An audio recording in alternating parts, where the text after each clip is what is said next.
Bonjour et bienvenue pour cette nouvelle séance consacrée au full body. Aujourd'hui, on va s'intéresser à la pliométrie. Ce sont des exercices assez spécifiques qui vous permettront de gagner en puissance et en explosivité.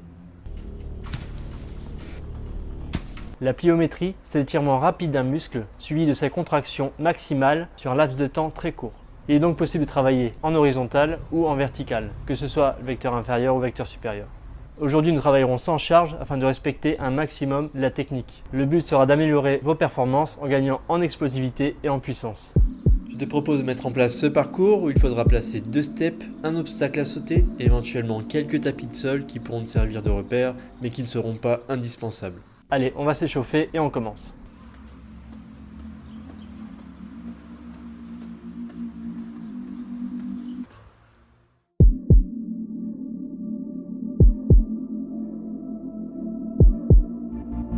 Allez, maintenant c'est parti. Un premier exercice où tu vas effectuer des impulsions surélevées vers l'avant. Il suffira de sauter sans plier les jambes et d'amortir la réception avec les muscles des pieds et des mollets. Ici, tu vas solliciter les solaires, les jumeaux et bien entendu l'ensemble des muscles des pieds. Tu effectueras 6 à 12 répétitions, tout d'abord en écarté serré, puis ensuite 6 à 12 répétitions en serré écarté afin de travailler les jumeaux dans leur intégralité.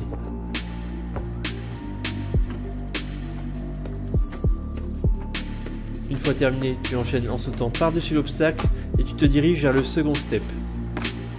Le deuxième exercice ressemble beaucoup au premier, tu vas effectuer des impulsions surélevées vers l'arrière.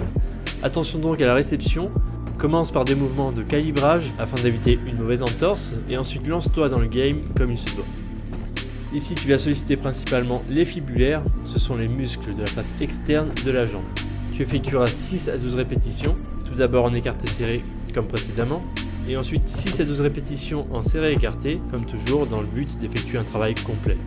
Une fois terminé, tu te diriges vers les tapis de sol. Tu vas effectuer des impulsions latérales alternées entre la droite et la gauche, le but étant de se retrouver en position opposée après chaque réception. Effectue encore une fois entre 6 et 12 répétitions en y mettant de l'intensité pour amplifier ta marge de progression. Une fois terminé, tu prends 3 minutes de pause en pensant clairement à t'hydrater.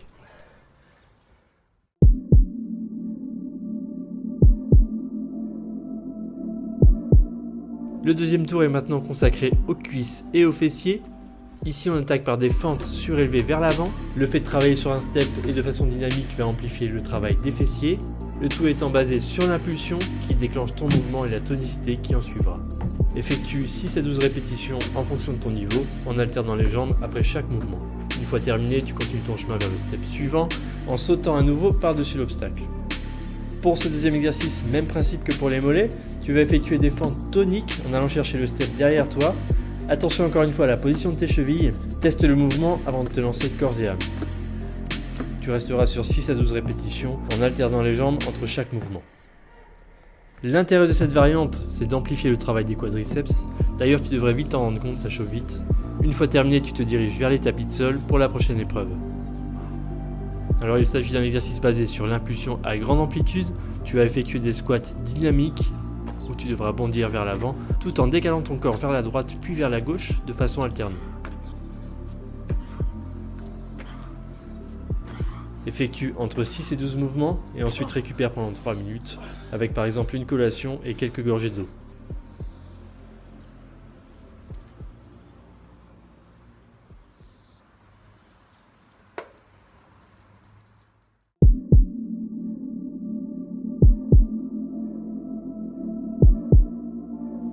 Ce troisième tour est dédié, comme le suivant d'ailleurs, à la partie supérieure de ton corps.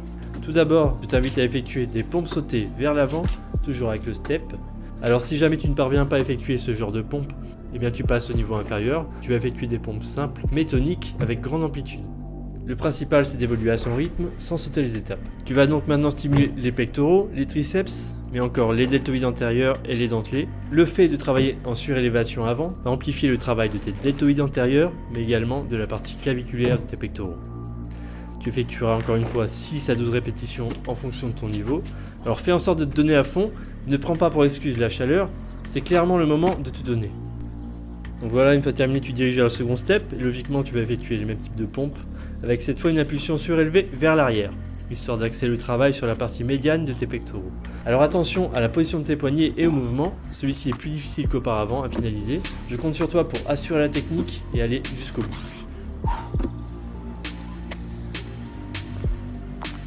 On termine le tour par un passage en marche quadripède et ce en aller-retour. Alors évite de remonter les fesses trop haut, on n'est pas là pour pointer ses attributs vers le ciel. Ici le but c'est de stimuler l'ensemble des muscles du corps. Ce mouvement est très éprouvant mais est tellement bénéfique. Tu effectues 6 à 12 répétitions et ensuite tu prends une pause de 3 petites minutes bien méritée. Allez, courage! Je te laisse savourer.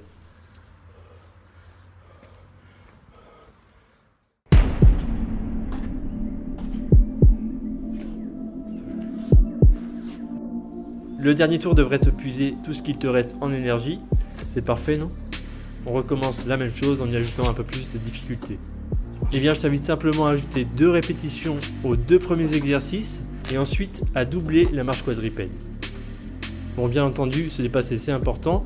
Encore faut-il prendre en compte son état de forme actuel, la fatigue ou encore les paramètres extérieurs comme la chaleur.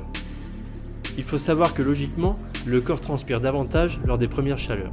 Il perd en eau mais aussi en électrolytes, comme par exemple le sodium, le potassium, le calcium ou encore le magnésium.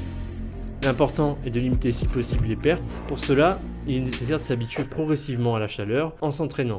Cela permettra d'abaisser petit à petit le niveau de sudation et au fur et à mesure des entraînements, ton cœur battra plus fort mais moins vite. Ton organisme consommera moins et engendrera moins de pertes mécaniques. Au final, ta sueur sera moins concentrée, ton organisme réagira donc mieux à la chaleur, le but étant de mieux supporter le stress thermique. Donc à toi de ne pas fuir cette chaleur, mais sois progressif dans tes entraînements. Petit à petit, ne fais pas n'importe quoi.